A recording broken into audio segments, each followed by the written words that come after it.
I want to begin with this breaking news. President Trump has just set a new deadline for a ceasefire in Ukraine. He made remarks during a meeting with British Prime Minister Keir Starmer just a few moments ago. President Trump said he's grown frustrated with Vladimir Putin and wants a deal done in fewer than 2 weeks. I'm disappointed in President Putin, very disappointed in him. So we're going to have to look, and I'm going to reduce that 50 days that I gave him to a lesser number because I think I already know the answer what's going to happen.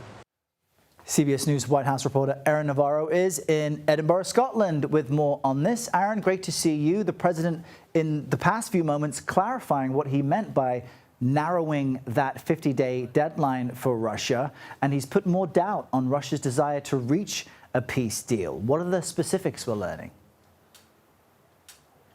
Errol, good to be with you. In mid-July, the president said that there would be a 50-day window for a peace deal, a ceasefire between Russia and Ukraine, and that if Russia did not agree to a deal, that there would be secondary tariffs placed on Russia. The president indicated earlier today that that window would be cut because he, quote, already knows the answer and what's going to happen. Take a listen to the president during that meeting with Starmer today. I'm going to make a new deadline of about 10 or 12 days from today. There's no reason in waiting.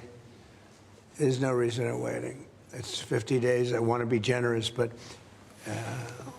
we just don't see any progress being made. President Trump said that that deadline and details about that could come out tonight or tomorrow. And the president also said today and voiced frustration that there have been several moments where it seems like peace is close between Russia and Ukraine, but then Russia pulls out or launches missiles at Ukraine. One example of that came today where President Trump said he spoke to Putin hours ago, the same day that Russian attacks were launched at Kyiv. Interesting, Aaron. And do we have any sense of what the president says will happen if a deal is not reached?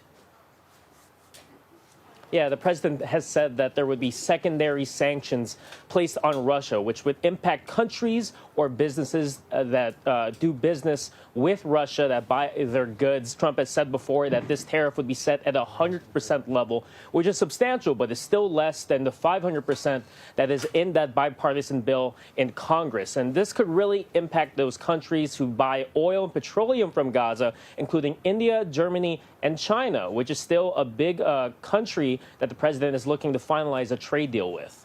And Aaron, I want to ask you about one other big topic. Of course, the president is in Scotland at this moment meeting with the British Prime Minister, and they're celebrating their trade deal framework. But as they entered this meeting, we saw the Prime Minister wanting to focus on Gaza and the desperate humanitarian aid situation there. What's the latest on that front? Yeah, the starvation and the images we're seeing out of Gaza is definitely something that both leaders were asked by reporters about. Asked what the U.S. can do more of, the president said that they already had given $10 million to Gaza for food, but then continued to blame Hamas for taking that money and food. The president also seemed to voice more concerns that the current hostages held by Hamas from Israel could complicate efforts in terms of providing more humanitarian aid. The United Kingdom Prime Minister, on the other hand, is looking to put more public pressure on Israel to help allow those trucks into Gaza. This comes as both the United Kingdom and France had put out statements leading to this meeting today, recognizing a Palestinian state. Yeah, we'll keep watching all of that very closely. Aaron Navarro, thank you.